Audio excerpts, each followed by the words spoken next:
নমস্কার, 7 EPIC news নেটওয়ার্কে আপনাদের স্বাগত। ফের নাম না করে সাংসদ অর্জুন সিং এর বিরুদ্ধে বিস্ফোরণ বিধায়ক সোমনাথ শ্যামের। গত কয়েকদিন ধরেই ব্যারাকপুরের ঘরওয়াপসি সাংসদ অর্জুন সিং এবং জগদ্দলের বিধায়ক সোমনাথ শ্যামের দ্বন্দ্বের জেরবার শিল্পাঞ্চলের তৃণমূল সংগঠন। তাপস রায়, নির্মল ঘোষের মতো সিনিয়র নেতারা হস্তক্ষেপ করলেও সাংসদ বনাম বিধায়কের লড়াই চলছে ক্রিকেটের ওয়ানডে ম্যাচের গতিতেই। এদিন বিধায়ক সোমনাথ শ্যাম নাম না করে জানিয়ে দিলেন 2019-এর আগের তৃণমূলের সাথে আজকের তৃণমূলের অনেক ফারাক। দুই নৌকোয় পা দিয়ে চলছেন অনেকেই, তবে সবার পিছনেই নাকি রয়েছে মমতা অভিষেকের কড়া নজরদারি, আর শেষ সিদ্ধান্ত নেবেন তারাই। তবে তিনি চান সমসাময়িক সময়ে যে সমস্ত তৃণমূল কর্মী খুন হয়েছেন সেই সমস্ত ঘটনার সঠিক তদন্ত হোক এবং শাস্তি পাক মূল চক্রান্তকারীরা।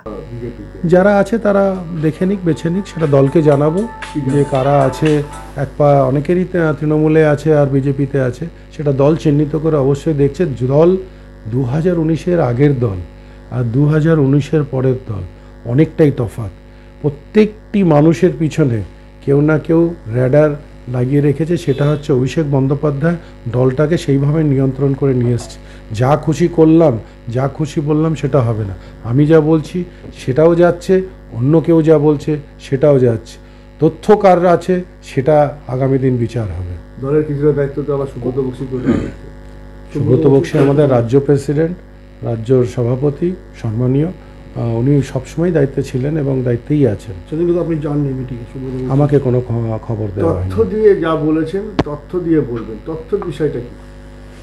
যে কোনো এলিগেশন কাউন্ট নামে যদি তুলি, আপনার মিডিয়ার নামেও যদি তুলি, তার সেটা শুধুমাত্র হাওয়াতে বলে দিলেই তো হবে না।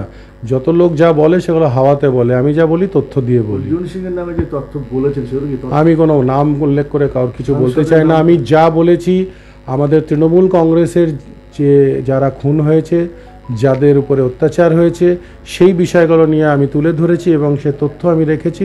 আগামী দিন সেই তথ্য যেখানে সঠিক জায়গায় দেওয়ার আমি সেখানেই দেবো। ব্যারাকপুর থেকে রাজাদের রিপোর্ট, 7 এবিক নিউজ নেটওয়ার্ক। আরো বিভিন্ন খবরের আপডেট জানতে হলে অবশ্যই সাবস্ক্রাইব করুন 7 এবিক নিউজ নেটওয়ার্ক চ্যানেলটি, কারণ আপনাদের একটা সাবস্ক্রিপশন আমাদের কাছে অত্যন্ত মূল্যবান।